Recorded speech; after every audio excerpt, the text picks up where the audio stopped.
The smell of the bayou hit Fern Mallory before she hit the ground. Dark water and Spanish moss, and something ancient lurking beneath the city, patient as a crocodile. What came after was asphalt and rain, and the sound of a car door slamming shut like a period at the end of a sentence.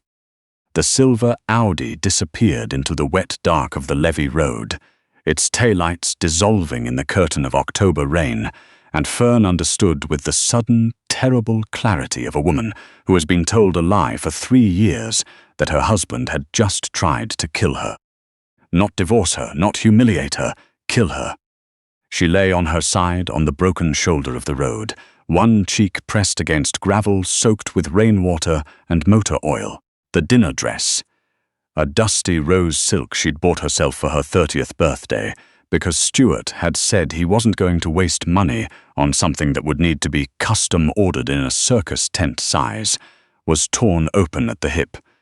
Blood was running from somewhere above her left ear. Her right wrist had taken the worst of the fall, already swelling in a way she knew was not going to be simple. The Audubon Institute fundraiser gala had been perfect by every external measure. Crystal and candlelight and 100 of New Orleans' wealthiest donors applauding Dr. Stuart Aldridge, Chief of Cardiothoracic Surgery at Crescent City Medical Center, as he accepted the Hospital Foundation's annual benefactor plaque. Fern had stood beside him in that silk dress and smiled until her face ached. She had laughed at the right moments. She had not eaten from the bread basket, because Stuart had squeezed her elbow once in warning when she'd reached for one. On the ride home, the mask had come off. "You embarrassed me," Stuart had said, his hands perfectly composed on the steering wheel, his voice the same quiet, controlled tone he used with difficult patience, the tone that meant he was furious and enjoying it.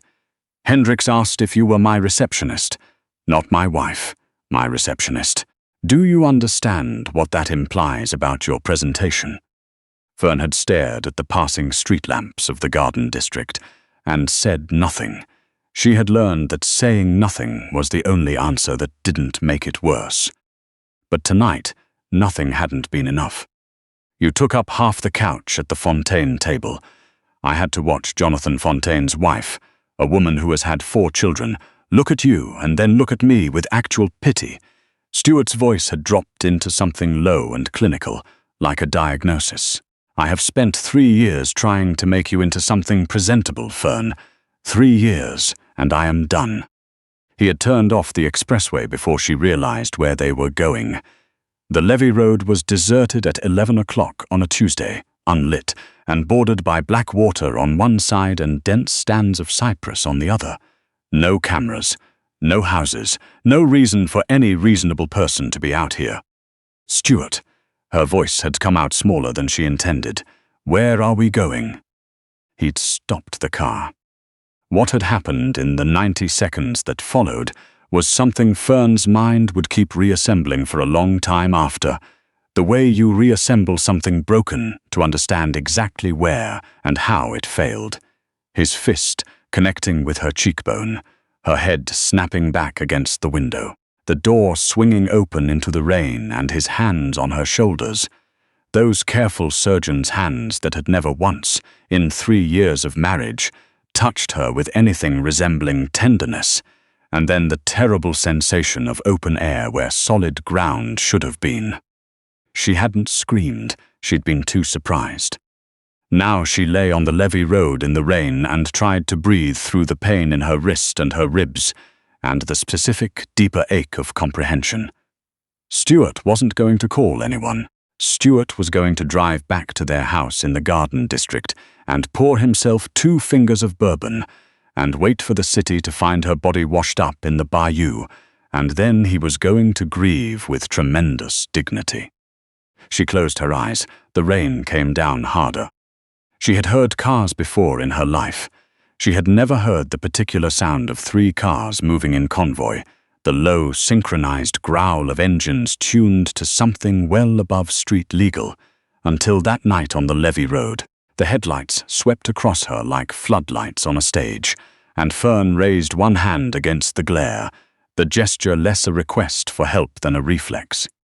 Doors, footsteps, the crunch of expensive shoes on wet gravel. Boss, a man's voice, close. Woman down, looks bad. A second voice came from farther away, cutting through the sound of rain the way a blade cuts through fabric, clean, with no wasted effort. Is she conscious? Barely. Head wound, right arm's compromised. The first man paused. No skid marks, no vehicle debris. She wasn't hit. Silence for a beat. Then the second voice, quieter, closer. She was put here. Fern forced her eyes open. The man crouching beside her wore a dark overcoat over a dark suit, rain running off the shoulders like water off a roof designed to shed it. He had the kind of face that looked like it had been arranged by someone who understood geometry. Sharp jaw, heavy brow, the particular stillness of a man who had long since stopped needing to perform authority because he simply had it. His eyes were a warm, unusual amber, and they were looking at her the way no one had looked at her in a very long time, directly, like she was the only thing worth looking at on that entire stretch of road. She thought distantly, "He is the most dangerous-looking person I have ever seen, and I am not afraid." She thought that was probably the concussion. "Can you hear me?" he asked. Yes. Her voice came out rougher than she expected. "What's your name?" Fern, a pause. "Mallory, Fern Mallory." Something moved in his expression, too controlled to be surprise, but close. "I'm going to lift you. Your wrist is fractured. Try not to use it." "I know it's fractured." She had broken the other wrist at 14, falling from a library ladder, and fractures had a particular sensation she hadn't forgotten. "You don't have to." But he was already moving, sliding one arm beneath her knees and the other behind her back, rising from the gravel in a single unhurried motion that shouldn't have felt as effortless as it did. Fern went rigid, bracing herself. Stuart had never carried her. Stuart had made his opinion of that particular logistics problem very clear. She had grown so accustomed to contracting herself around that fact, taking up less space, apologizing for her size with every breath, that her entire body tensed now in expectation of the sigh, the grunt, the muttered comment. None came. The man held her against his chest, like she was something worth holding. His heartbeat was slow and even against her ear. He smelled like cedarwood and gunpowder and rain. "Where to, Mr. Rafferty?" the first man asked from somewhere behind them. "Beaumont Street Clinic. Call ahead." The car was armored, she realized, when the door closed and sealed out the storm with the particular solidity of reinforced steel. The interior was dark leather and tinted glass. Jude Rafferty, she had the name now, though it meant nothing to her yet, sat beside her rather than across from her, and kept one large, warm hand pressed carefully against the cut above her ear with a folded handkerchief. "Stay awake," he said. "I'm awake." She looked at his profile. "Who are you?" "Someone who finds it useful to know when a person has been left to die within a half-mile of his operations." He didn't look at her. "Who did this to you?" Fern watched the black water of the Bayou slide past the window. "My husband." Nothing in his face changed. That was somehow worse than if it had. She woke to white ceilings and the smell of antiseptic, with a splint on her right wrist and a bandage above her left ear, and 2 cracked ribs wrapped in medical tape.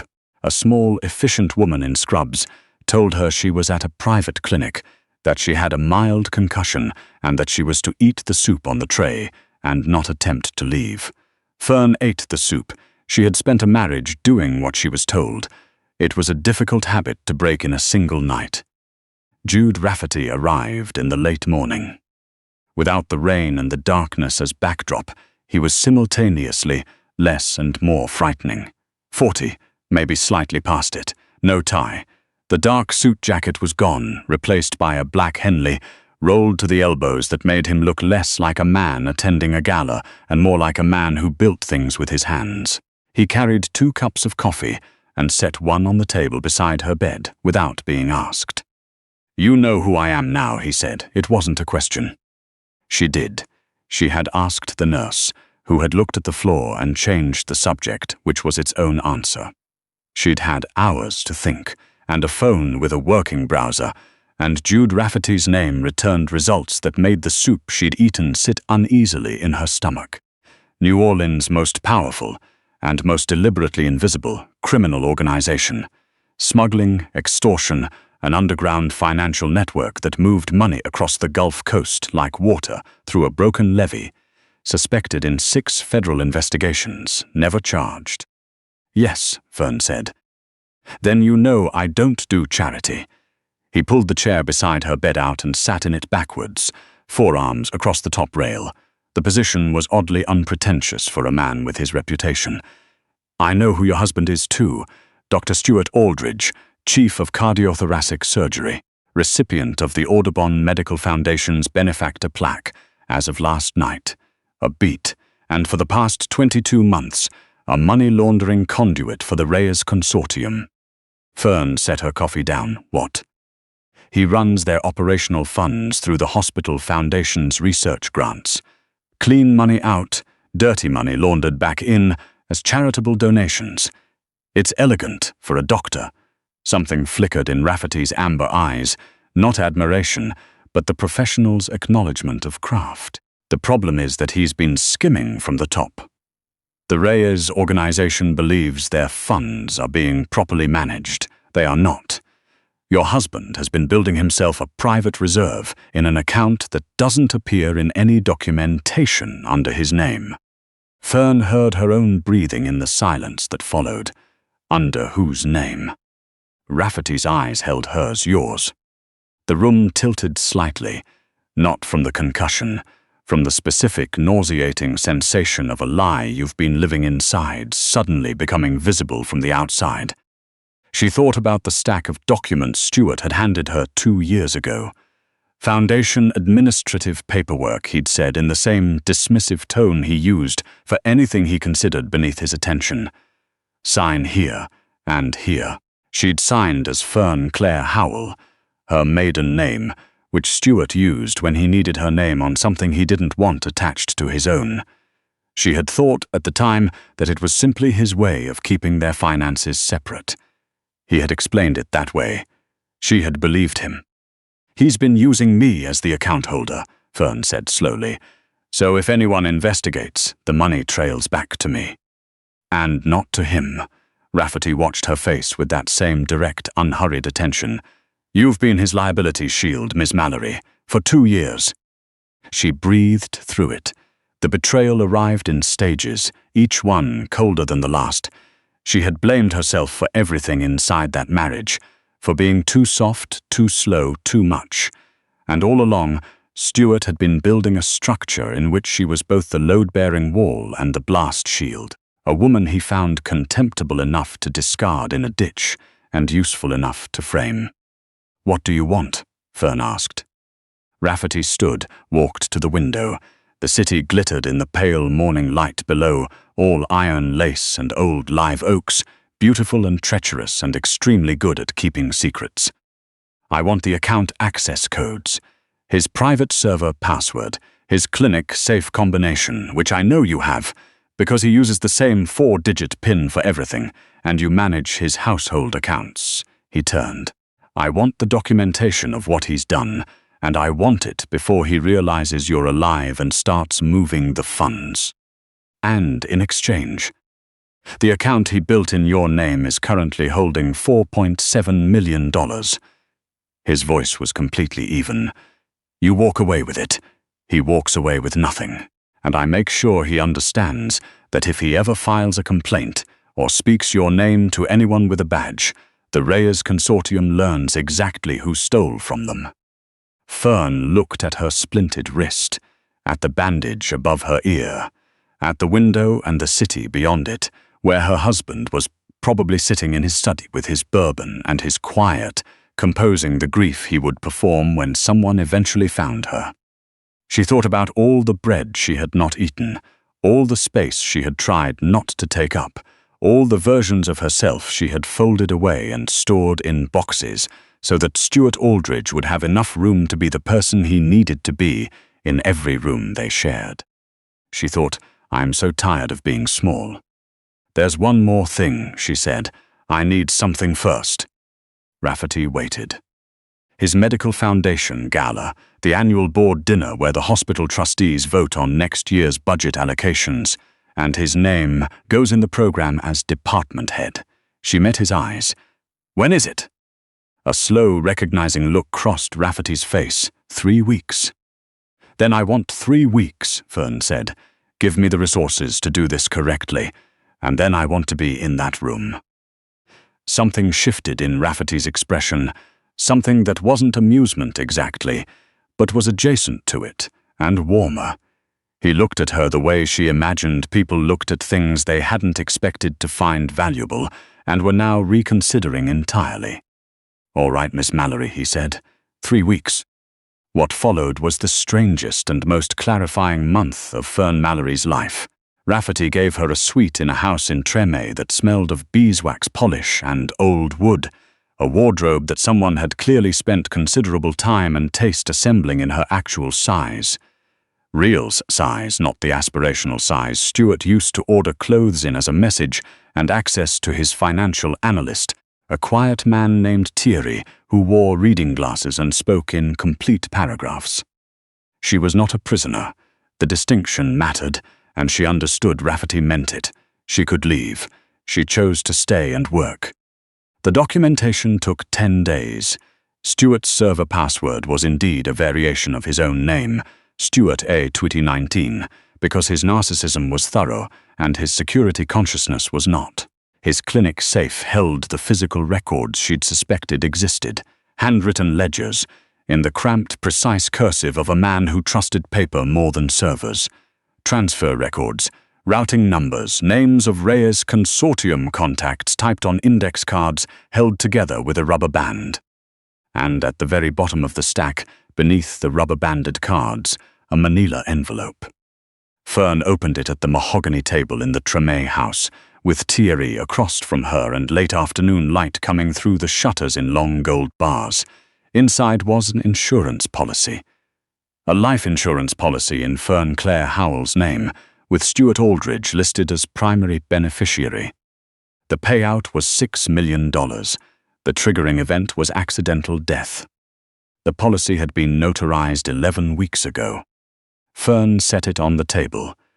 She was aware of her own stillness, the way her hands had stopped moving, the way the room had gone very quiet. Thierry had seen her face and said nothing, which was the kindest thing he could have done.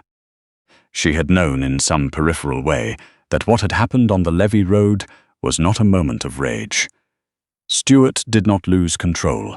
Stuart was a surgeon. He governed himself with the same precision he applied to a sternum. What had happened on the levee road had been scheduled. Seeing it on paper, beneficiary, payout amount, the 11-week gap between notarization and execution was different from knowing it. It was the difference between understanding in theory that the ocean is cold and standing in it. The knock at the door came softly. Rafferty entered without waiting for an answer, which he never did, and stopped just inside the doorway. His eyes went to her face, then to the document on the table, then back to her face. He crossed the room without speaking, pulled out the chair beside her, and sat. He read the policy in silence. When he finished, he turned it face down and placed his hand over hers on the table. Just that, his hand over hers, warm and solid, not squeezing, not asking anything, just there. "He priced my life at $6 million, Fern said. "He priced what he thought you were," Rafferty said. His voice was quiet and precise. "He was wrong about what you were from the beginning." Fern looked at their hands. Hers, round-fingered and pale, nails bitten to the quick from 3 years of marriage to a man who made her feel perpetually on the verge of some unnamed failure. His broad-knuckled, scarred at the base of the ring finger in a way that suggested a story she'd probably never be told. "The gala is in 8 days, she said. "It is." "Then we have 8 days to finish this." He looked at her with those amber eyes, and something in them was very warm and very certain. "We have everything we need." The gala was held at the Hotel Monteleone in the French Quarter, in the grand ballroom beneath a chandelier that had survived 4 major hurricanes and the entire 20th century. It was a room that understood spectacle. Fern stood in front of the full-length mirror in her hotel suite, 2 floors above it, and tried to recognize herself.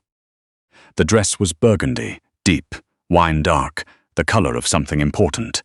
Velvet, structured at the shoulders, draped across her chest and waist and hips in a way that didn't minimize or apologize for any of it.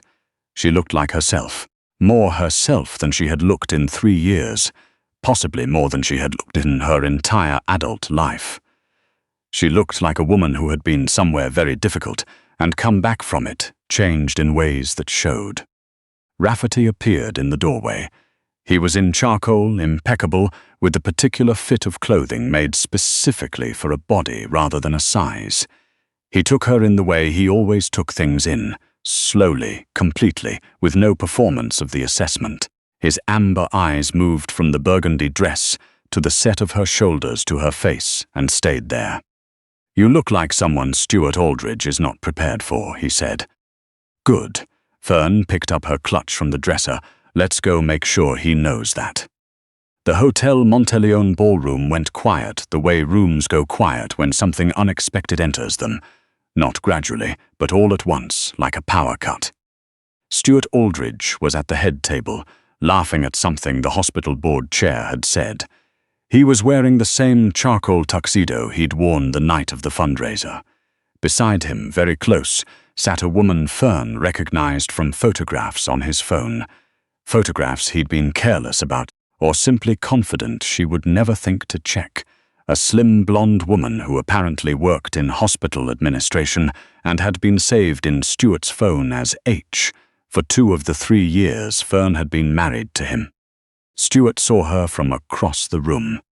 The laughter stopped mid-syllable. The color left his face with the completeness of something drained, not something faded. The bourbon glass in his hand tilted without tipping. Fern walked forward. The crowd parted the way. Crowds part for something they don't know how to categorize, out of reflex, out of instinct, because something in their bodies understood before their minds did that this woman was not to be intercepted. Behind her, 2 steps back and 1 step to the right, Rafferty moved with the absolute unhurried certainty of a man who had never once, in his adult life, been stopped from going where he intended to go. "Fern." Stuart's voice broke on the single syllable. "What? How are you?" "Alive," she said. The acoustics of the Monteleone ballroom were very good. She had counted on that. "I wondered if you'd lead with that." "She's unwell," Stuart said to the table, his voice dropping into that practiced clinical register. "She has a history of instability. She's been struggling." "Let me show you something," Fern said. She reached into the small burgundy clutch and produced a flash drive. She handed it to the AV technicians standing frozen at the side of the room. He looked at Rafferty, who looked at him with amber eyes and said nothing at all. The technician plugged the drive in. The screen behind the podium, which had been displaying the Hospital Foundation's logo, went dark for a moment. Then it filled with numbers. Account numbers, transfer records, routing codes. 22 months of documentation organized chronologically, annotated in Thierry's meticulous handwriting. Stuart Aldridge's name on every line, and beneath the financial records the insurance policy. Fern Claire Howell. Accidental death, $6 million. Notarized 11 weeks ago. The room didn't erupt. It imploded, sound rushing inward as every conversation stopped simultaneously, and the specific, terrible silence of comprehension fell over 200 of New Orleans' most prominent physicians, donors, and city officials. The hospital board chair had gone the color of old wax. The woman named H had stood up from the table and was backing toward the nearest exit, heels clicking on the marble in quick, diminishing beats. Stuart lunged. He came across the table in a single motion, scattering glassware, his composure gone entirely. The mask off and what was underneath it not grief or guilt but simple, undisguised rage at the person who had cost him something. His hands were reaching for her throat. He made it 2 steps. Rafferty moved faster than a man in a charcoal suit had any business moving. He caught Stuart by the collar of his tuxedo jacket, and stopped him with the full, immovable authority of a body that had never once been on the wrong side of a fight it cared about winning. Stuart struggled. Rafferty held him without apparent effort, his expression completely calm. The room was screaming. "Rafferty," Fern said. He looked at her over Stuart's shoulder, amber eyes waiting. She looked at Stuart, at the red face and the bulging fury and the spectacular smallness of a man who had spent 3 years trying to make her feel smaller than him. She had signed his documents. She had skipped the breadbasket. She had watched him receive plaques and applause, and had stood beside him smiling until her face hurt, carrying his lie for him the way she had carried everything in that marriage, silently and without acknowledgement, and without ever being asked if she was willing. "Let him go," she said. Rafferty released him. Stuart stumbled backward into the table, catching himself on the edge. "I'm not going to have him removed from this room," Fern said clearly, to the room as much as to Stuart. "I brought this here because this is where his reputation lives. This is the only room that ever mattered to him." She looked at him one final time. "You tried to put me in the Bayou. You had a policy on my life and a plan and 11 weeks of patience, and you still couldn't do it. And now every person in this room knows exactly what you are." Stuart's mouth moved. Nothing came out. "The Reyes Consortium received a copy of these records 40 minutes ago," she said. "I'd think very carefully about what you do next." She turned her back on Stuart Aldridge. Rafferty fell into step beside her. Behind them, she could hear the board chair beginning to speak in a strained, controlled voice, and the sound of phones being raised to ears, and then, from somewhere near the service entrance, the muffled sound of men arriving who were not hotel staff. The cool air of the French Quarter met them on the street outside. October in New Orleans, which was neither cold nor warm but its own particular thing, with the smell of the river and late jasmine from someone's courtyard, and the distant sound of a trumpet from 2 streets over, playing something slow and inevitable. Fern stopped on the sidewalk and breathed. Rafferty stood beside her, not touching, just present, the way he had been present on the levee road when she'd needed something solid next to her in the dark. "Thierry transferred the funds to your account this afternoon," he said. "The ownership documentation on the Howell accounts will be corrected as of tomorrow." "I know." She looked at the street, at the iron lampposts and old brick, and the city that had always been very good at keeping its own counsel about everything. "I'm going to need a new name on my library card." He made a sound beside her, low, brief, that she recognized after a moment as a laugh, a real one. She looked at him then. He was looking at the street too, but at an angle that meant he could see her in his peripheral vision, and she understood he had been watching her since they stepped outside in the way he always watched things he had decided mattered, carefully, without performance. "Where do you go from here?" he asked. Fern Mallory thought about the burgundy dress and the breadbaskets she was going to eat from now on. She thought about the space she had been told she occupied too much of, and the rooms she was going to fill completely and without apology. She thought about the Bayou and the rain and the particular terror of understanding that someone has weighed your life and found the number manageable. She thought, "I know what I am worth now. That is not a small thing." "I don't know yet," she said, "but I'm going to take up the whole booth when I find out." Rafferty looked at her then, directly, with those amber eyes that had first found her on a levee road, and decided she was worth stopping for. "I expect nothing less," he said. The New Orleans night settled around them, warm and close and full of music, and Fern Mallory walked into it without shrinking.